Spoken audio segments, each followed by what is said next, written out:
Alopetsiya, ya'ni o'choqli soch to'kilish bu autoimmun kasallik hisoblanib, hozirgi vaqtda yosh kattalarda ham, yoshlarda ham keng uchramoqda.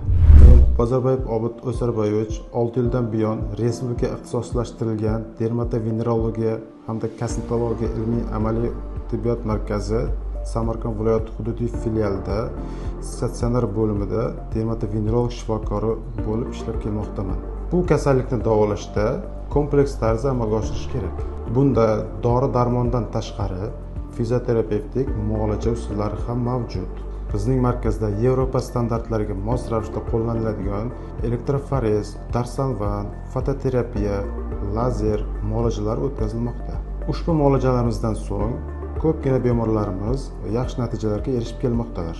Agar sizni shunday kasalliklar bezovta qilsa, bizning markazimiz, ya'ni respublika ixtisoslashtirilgan dermatovenerologiya hamda kosmetologiya markazimizga tashrif buyurishingiz mumkin.